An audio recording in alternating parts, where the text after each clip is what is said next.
My name's Travis Lupik for the Georgia Strait newspaper, and today I want to talk to you about solitary confinement in Canadian prisons. It's not an issue that's discussed in the media a lot. It's sort of an out of sight, out of mind thing. But this month, it's in the news because the BC Coroner Service on March 10th began conducting an inquest into the deaths of 3 inmates at Mountain Institution, which is a prison in British Columbia just north of Chilliwack.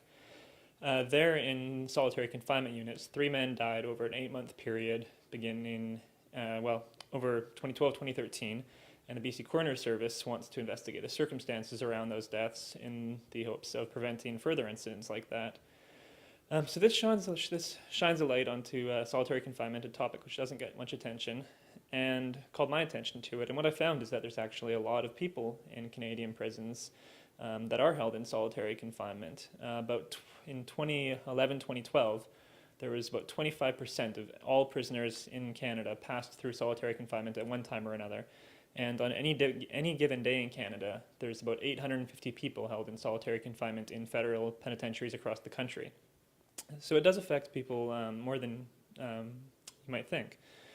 What I found in my research is that while the conditions have improved, especially since the 1970s, 1980s, there still are a lot of concerns, especially around housing mentally ill inmates and people with mental health conditions in solitary confinement, which what everybody I interviewed told me really only exacerbates their conditions, makes their behavioral problems worse, and creates problems not just for them, but also for the prison staff that have to deal with them.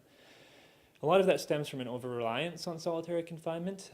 When somebody has a behavioral problem, they put them in isolation, and then they often keep them there for longer than expected because they go into solitary for behavioral problems. Those conditions make those problems worse. They act out again, are kept for longer, and it sort of creates a vicious circle, is what everybody told me.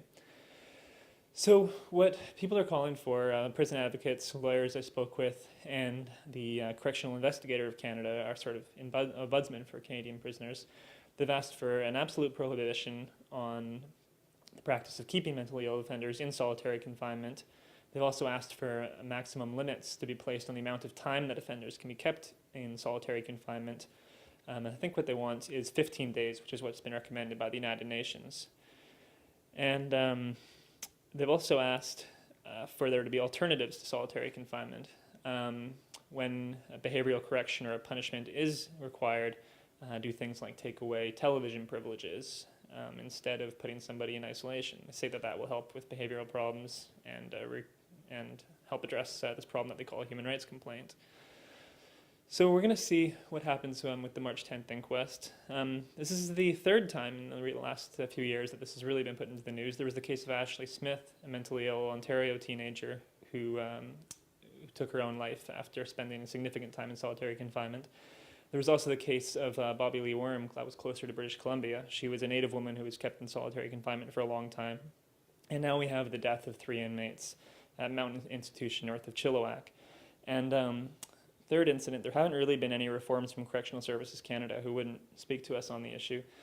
So we're hoping by calling attention to the inquest and shining a little light on this, that though this may not be a cause that a lot of people are often sympathetic towards, that it can receive some attention and hopefully gain reforms for really what's a very vulnerable segment of Canada's population. Travis Lupik for the Georgia Strait.